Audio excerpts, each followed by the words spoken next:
questions? Coach, talk a little bit about the progress that the offense has made progressively from spring to fall and where you feel you're at going into the season. We'll see Friday, right?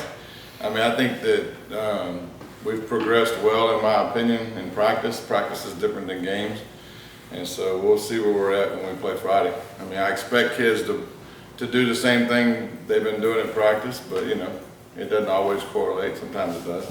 How's the timing and the sync looking in the passing game, quarterbacks and receivers, the last couple of weeks? It looks good. I mean, our passing game has come along. You know, we need, obviously, you know, we're not sitting here, and I've said this multiple times, we don't have a 100 reception guy coming back, right? So we got to find out who our dudes are, and I think we have a good idea, but I think that I'd like to be pleasantly surprised by some guys too, right? So, you know, got to make plays in games. You know, that's the facts. And how's the running game going, and do you have a good idea how you're going to be able to balance the passing and running attack? Yeah, I mean, I don't think that's fairly easy. I mean, we have a group of running backs that are really talented. It's probably, you know, one of the more talented rooms we have, to be honest with you. And so I feel good about multiple guys playing. It will be running back by committee. I mean, somebody's got to run out there first, obviously. But I mean, we have multiple guys that can carry the rock. So it will be running back by committee, and balancing that, you know, it's pretty easy. I mean, if you're having success, keep doing what you're doing, and if you're not, change it. At the tight end position, obviously Elijah's got talent. What have you seen from Jaleel and what he can do? You know, Jaleel's a very athletic kid. You know, he's probably, as far as routes and speed and all that stuff, I mean, he's, you know, really, really good. Jaleel just needs to gain weight and just eat and work out, you know, because all the other stuff is pretty easy for him. You know, if he gets bigger, which he will, he's just follow me around and eat what I eat, and he'll be fine. I don't know how hard is it, you know, I mean, you know. Right? See, some of you guys have the same issue. How's Elijah Loyal at this point? He's good. He's, you know, I'm excited about Elijah, to be honest with you. He's very talented, very versatile guy, and very confident guy. You know, I'm excited to watch him play. At least from our limited availability, we hadn't really seen him out there at all. Yeah. He did not play in the scrimmage we saw at Hard Rock. Mm-hmm. How much has he actually gotten in there and practiced?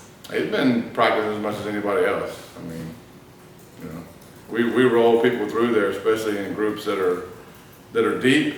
You know, if you ask me how many reps, I wouldn't be able to tell you that. But I mean, it's the same way with running backs. I mean, we roll 4 people in. I mean, you could look out there and see 4 different guys with the ones. You know.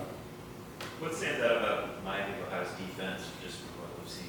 Very sound. I mean, they're not overly complicated on first and second down, which I'll be honest with you, you say that, and I don't know how people take it, but some of the best defenses I've gone against in my career have been fairly simple defenses, you know, and they know their strengths, they know their weaknesses, they know where you're going to attack them. They're very, very, very experienced. They got a lot of returning starters back. They do a great job of stopping the run. I mean, that's proven almost every game they play, besides a couple outliers.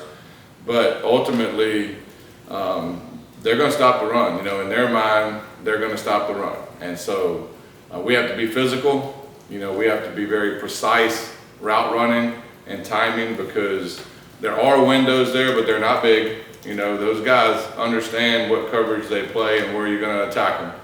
And so efficiency is key, you know. It's just when you play a very experienced defense that really doesn't do a whole lot, they're typically pretty good at what they do, you know.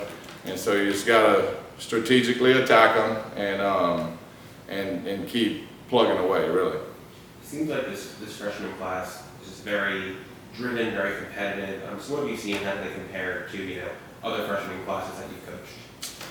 Yeah, it's a tough question. I mean, I agree. I mean, I think they're probably more talented than a lot of them, but, you know, I think you're going to see a lot of them play. That's the key. You know, it's hard to play as a freshman. And so, you know, a lot of those guys have proven in camp that we can trust them and have proven that they can make plays.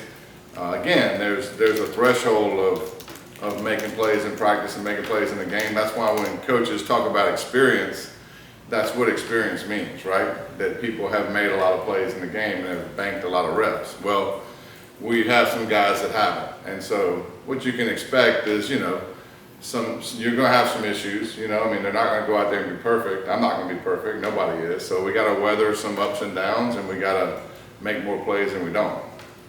You talked a little bit about a number one receiver, 100 reception kind of guy. Is that something that you allow? You've had guys put up some pretty monster stats in past seasons. Is that something that happens organically? Yeah, it does. Or can you kind of steer that with your play calling?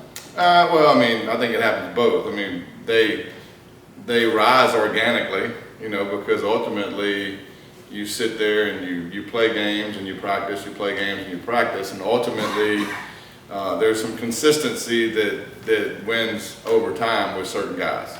And so organically they become the better players. Now, with that being said, then you have to start putting them in position where they get targeted more because defenses are going to take them away more.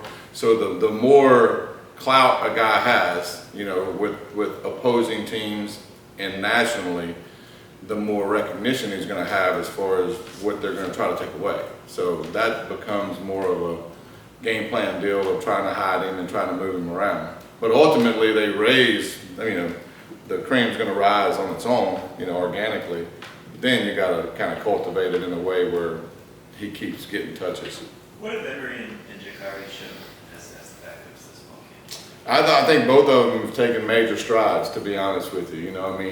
They're both, working on different things. Like everybody, nobody's the same, right? And so Emery is one of the guys that my man was talking about over here. Obviously he's a freshman, right? And so this is his first year in college, and there's things that come along with that are different than people that have been here for 2 or 3 years.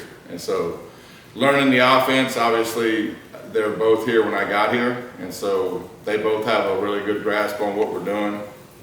Been very pleased with both of them, I feel confident with both of those guys, to be honest with you. Anything else? All right, Coach, thank you for your time. It's easy, guys. Yeah, Huh? easy money.